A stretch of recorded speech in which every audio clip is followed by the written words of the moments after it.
Joining us now is the president and CEO of Democracy Forward, Skye Perryman, and former federal prosecutor and senior writer for Political magazine, Ankush Khardori. And we have Rennick, Skye's son, who's also in the studio. Maybe he'll make a guest appearance. But guys, I want to start with Steve Bannon's comments this week. We played it earlier in the 7 o'clock hour, but let's play it again and then open it up for debate. Well, he's going to get a third term. So Trump 28, Trump is going to be president in 28, and people just ought to get accommodated with that. So what about the 22nd Amendment? There's many different alternatives. At the appropriate time, we'll lay out what the plan is, but there's a plan, and President Trump will be the president in 28. We had longer odds in 16 and longer odds in 24 than we got in 28. And President Trump will be the president of the United States. So that was Bannon's interview with The Economist this week. You're both lawyers. What are the Russ vote ways potentially around the 22nd Amendment? Are there any? Is there a plan? Is there a potential for a plan? Ankush, you start, and then Skye, jump in whenever. So there is no credible argument. I want to be very clear about this. It's a bunch of nonsense that we just heard, many layers of nonsense, including the notion that Trump, who's extraordinarily unpopular, would somehow be elected, even assuming he could get on the ballot. But the argument, one argument, might be that Trump could run as the vice president on a ticket and then be elevated to the presidency after he's in office his president and him ran in office if they're elected, because the 22nd Amendment only prevents someone from being elected the president three times, not necessarily serving as president 3 times. Now, I think that is a ridiculous argument.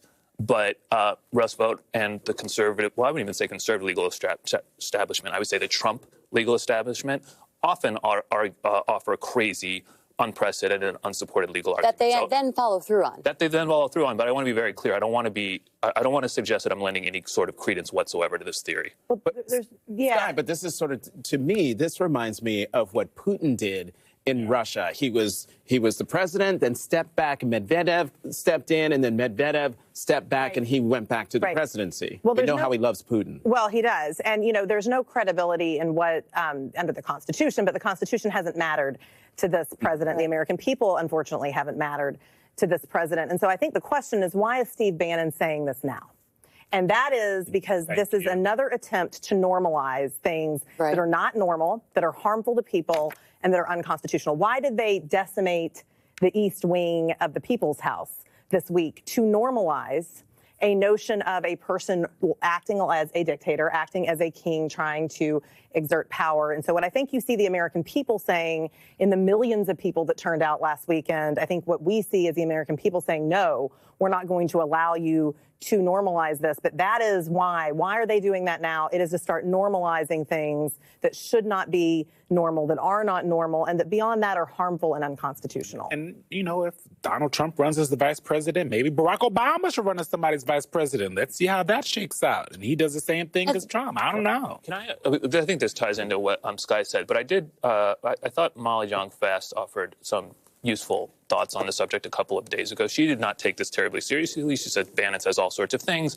But I do think that one point she made is particularly relevant. And she said, well, if there is this notion that Trump might serve a third term, it creates the appearance that he's not a lame duck. Correct. That's a good point. Right? Very good point. But that dovetails with your point about normalizing what the administration is doing and whether it will last more than a year or two. But the problem with that is that feels right. Molly Jong-Fast seems right on that. However, what that tells his followers is that if he doesn't get a third term, some shenanigans happened. And then you have possibly another January 6th or something, some kind of violence, because they've proven with January 6th that they're not scared to not do that. And it's an attempt, again, to try to undermine what people have confidence in this country. Our Constitution, our elections. We at Democracy Forward have had to file a lawsuit because they're trying to collect individual Americans' data from across the federal government and use it to purge voters from the rolls, right? I mean, this is what's happening right now in 2025. And I think you see the signaling is to try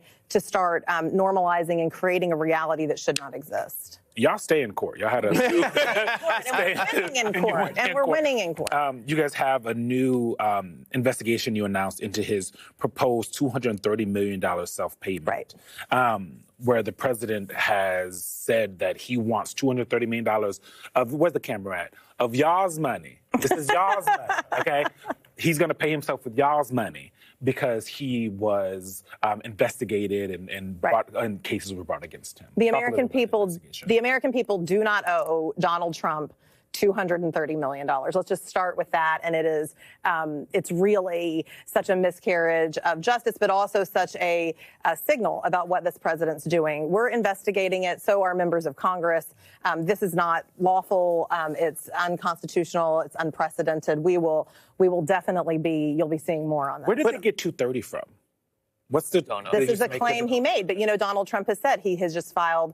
He was bragged in the past about filing frivolous claims, and that's it appears that's what he's done at the department. But Ankush, I mean, is it illegal? Because from my reading of things, you can make this claim, but then it has to go through the process where it has to be approved by the Deputy Attorney General of the United States or the Associate Attorney General of the United States. And so if he goes through proper channels this way, as opposed to what he did with the East Wing, it'll get approved.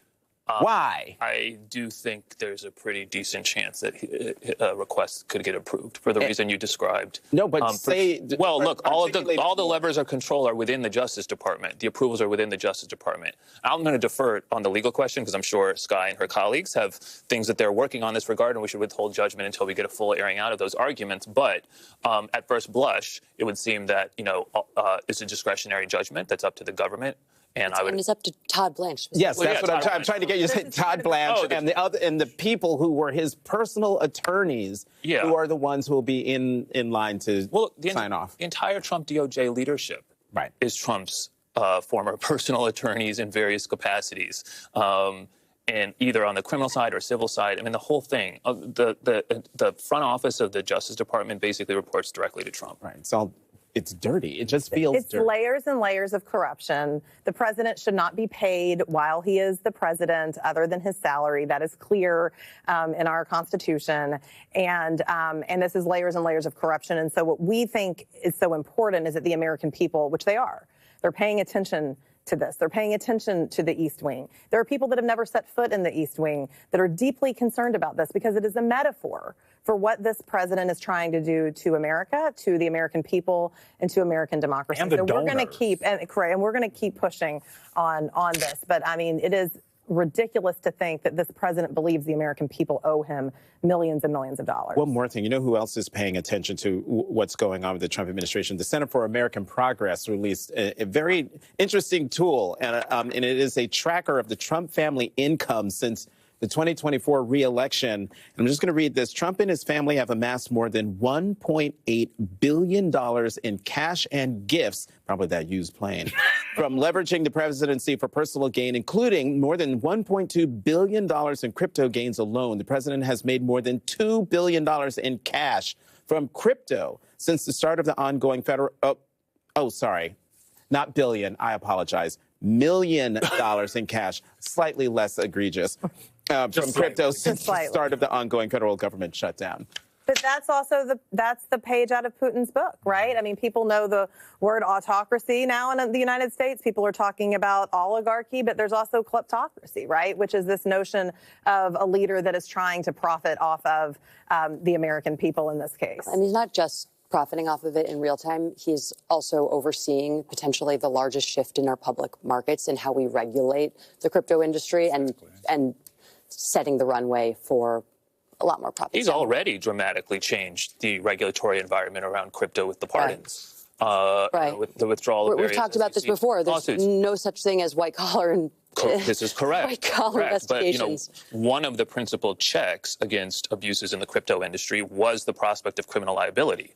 I know this because I was in the Justice Department thinking about and working on this. Well, and it's not just CZ who has benefited. I mean, Justin's son, the SEC investigation against him was dropped earlier this year. That's exactly right. That's what I'm talking about, right? So, these are signals to people in the market, and this is not an accident. Skye Perryman and Ankush Khardori, thank you both.